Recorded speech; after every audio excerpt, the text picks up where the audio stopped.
امیدی نہیں تھی، ظلم و ستم اتنا ڈھایا گیا نبی پر اور نبی کی قوم پر کہ زبان سے یہ الفاظ نکل گئے۔ اللہ نے فرما دیا الا ان نصر اللہ قریب، ارے تم میرے دین کی نصرت کے لیے کھڑے ہوئے ہو، اور چھوڑ دوں گا میں تمہاری نصرت نہیں کروں گا۔ اللہ نے فرما دیا خوشخبری سن لو، الا ان نصر اللہ قریب، تم نے اللہ کے دین کی جو نصرت کی ہے تو سن لو اللہ کی نصرت قریب ہی آنے والی ہے اور تمہیں فتح یاب کہنے والی ہے۔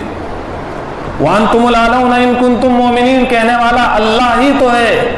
اے مسلمانوں تم سر بلند رہو گے، بادشاہی، حکمرانی، ہر طرح کی طاقت صرف اور صرف مسلمانوں کے سر پر سجنے والی ہے، لیکن کب؟ مسلمان ہونا بھی تو چاہیے، ایمان والا ہونا بھی تو چاہیے۔ روزوں کو چھوڑنے والے کیا کامل مسلمان ہے؟ تراویح کو چھوڑنے والے کیا کامل مسلمان ہے؟ کیا شراب پینے والا کامل مسلمان ہے؟ کیا زنا خوری میں مبتلا ہونے والا کامل مسلمان ہے؟ کیا سود خوری کھانے والا کامل مسلمان ہے؟ کیا غیروں کے پیسے کو لوٹنے والا کامل مسلمان ہے؟ کیا دوسروں کے مالوں پر نگاہوں کو رکھنے والا کامل مسلمان ہے؟ کیا حقوق العباد کو ٹھکرا دینے والا کامل مسلمان ہے؟ ارے کامل مسلمان وہ ہے حقوق اللہ کی بھی پاسداری کرتا ہے، حقوق العباد کی بھی پاسداری کرتا ہے، اس کے آگے صرف اور صرف قرآن ہوتا ہے، اس کے آگے صرف اور صرف اللہ کا دین ہوتا ہے، اس کے آگے صرف اور صرف محمد رسول اللہ صلی اللہ علیہ وسلم کا نمونہ ہوتا ہے، وہی تو کامیاب ہوتا ہے اور اسی کو تو جنت ملنے والی ہے۔ ضرورت اس بات کی ہے کہ ہم اللہ کے دین کو آگے لائیں، ضرورت اس بات کی ہے ہم قرآن کو پڑھنے والے بنیں، اپنے بچوں کو قرآن پڑھائیں، اپنے بچوں کو نصیحت کر کر جائیں، یہ دین اسلام ہے، اس کی خاطر تو قربانی دینی پڑے گی۔